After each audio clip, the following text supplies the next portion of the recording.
Un certain nombre d'élèves qui devraient avoir tout pour réussir échouent, quand d'autres, qui dans leur configuration familiale, leur histoire sociale, le peu d'aide que peuvent leur apporter leurs parents en matière d'apprentissage scolaire, certains élèves réussissent, et réussissent même brillamment. L'équipe distingue dans les années 92 deux registres de ce rapport au savoir. Le premier, c'est l'idée que pour réussir à l'école, encore faut-il vouloir. C'est ce que l'équipe appelle la question des mobiles d'apprendre. Quelles sont leurs bonnes raisons d'être là? Et là, il distingue de registres identitaires.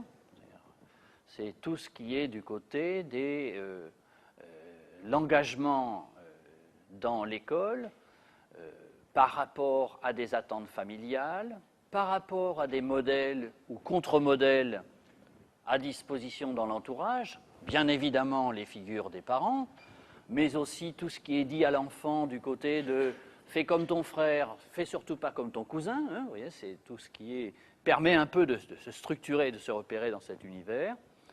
Mais registre identitaire qui englobe aussi l'estime de soi face aux objets de savoir, mais aussi qui peut être du côté de « j'investis les apprentissages en référence à la vie que je projette pour moi futur ou pour le métier que j'envisage ».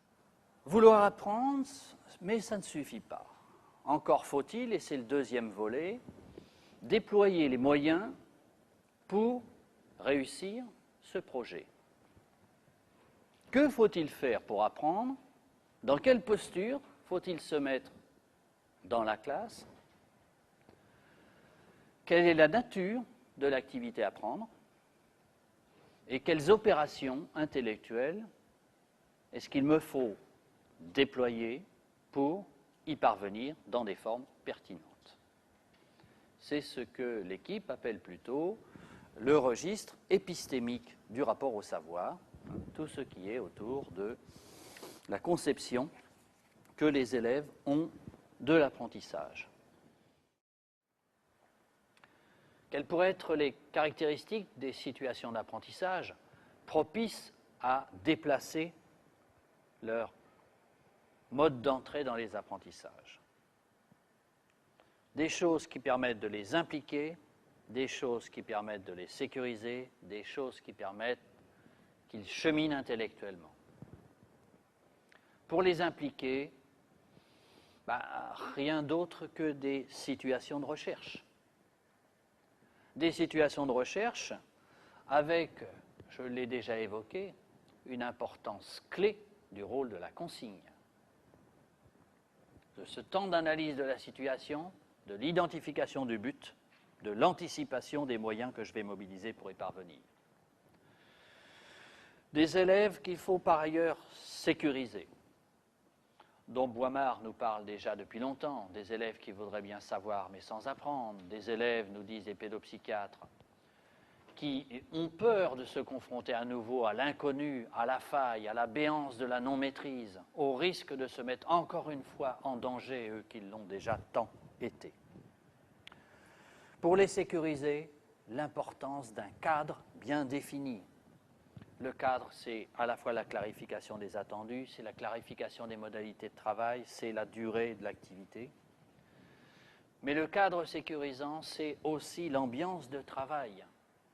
L'ambiance de travail, c'est fait de regard d'adulte qui est à la fois garant de la sécurité physique de chacun, mais aussi de sa sécurité psychique, qui est garant de l'interdit de moquerie.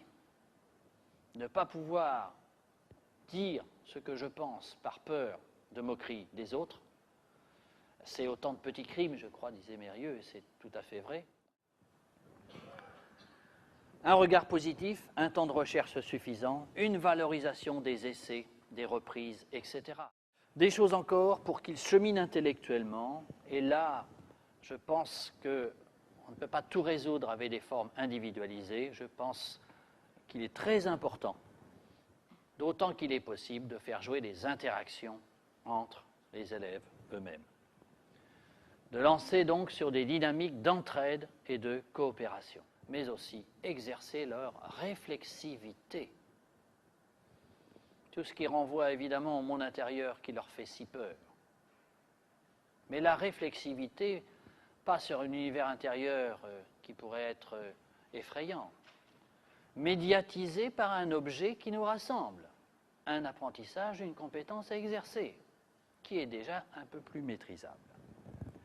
Donc l'importance de retour sur ce qu'il y a à comprendre, de retour sur les cheminements utilisés, de retour sur les indices pris, de retour sur les stratégies utilisées par les uns et les autres. Si on veut que le travail qu'on fait avec eux puisse durer, il faut sans doute accroître leur autonomie et créer les conditions d'une sorte d'autodidaxie afin qu'ils puissent continuer le chemin seuls.